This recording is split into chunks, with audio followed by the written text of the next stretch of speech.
Good morning, children. Today I will continue the lesson, the working of institutions, and the topic is the judiciary.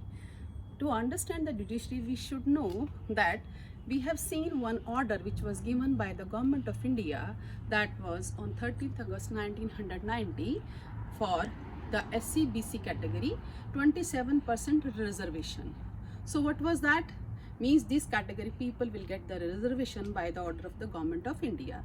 So those were in favor, the arguments justified that it is a good, and those were not in favor, they also argued and they filed a case in the courts.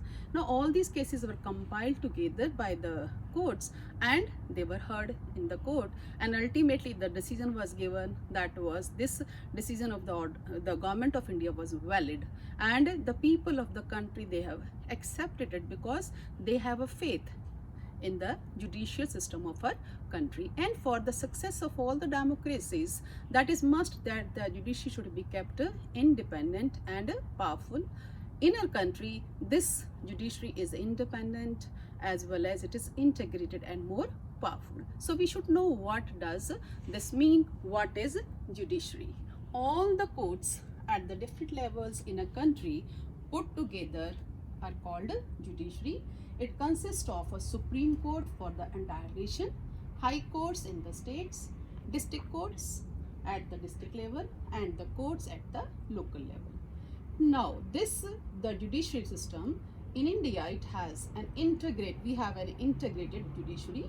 It means the Supreme Court controls the judicial administration in the country, and its decisions are binding on all other courts of the country, as it can take up any disputes between the citizens of the country, between citizens and the government, between two or more state governments, and between the governments at the central level or the union level or the state level. So these were the jurisdiction of the courts, or we can call the functions of the judiciary.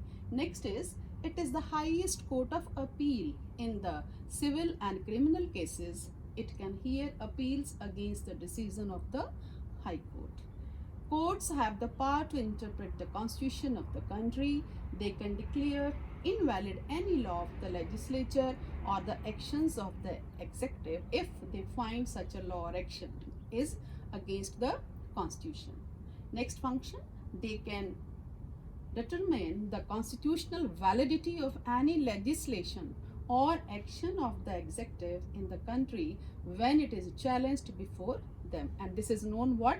Judicial review. Next function, that it has also ruled that the core and basic principles of the constitution cannot be changed by the parliament.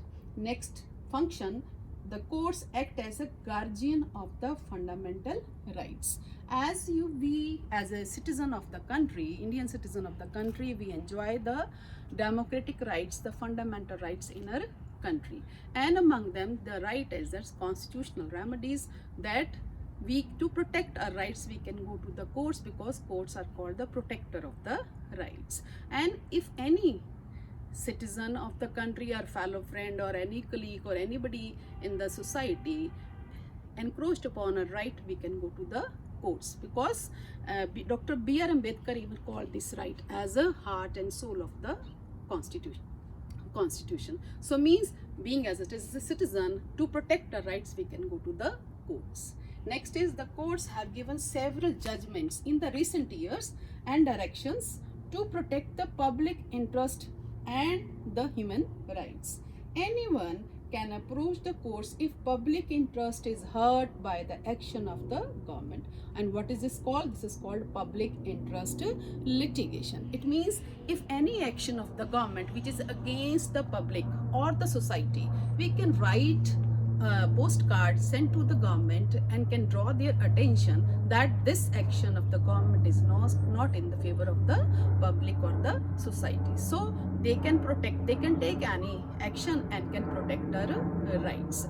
But in our country, this judiciary is independent, means it is not under the control of the legislature or the executive, though the judges of the judicial system are appointed by the the president on the advice of the prime minister and with the consultation of the chief justice of India. Once these judges are appointed, they cannot be removed easily.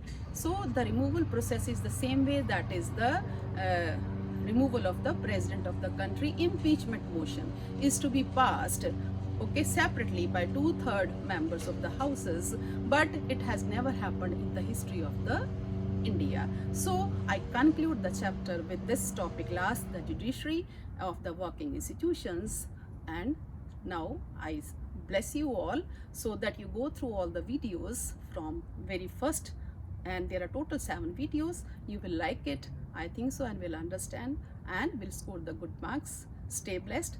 Thank you very much.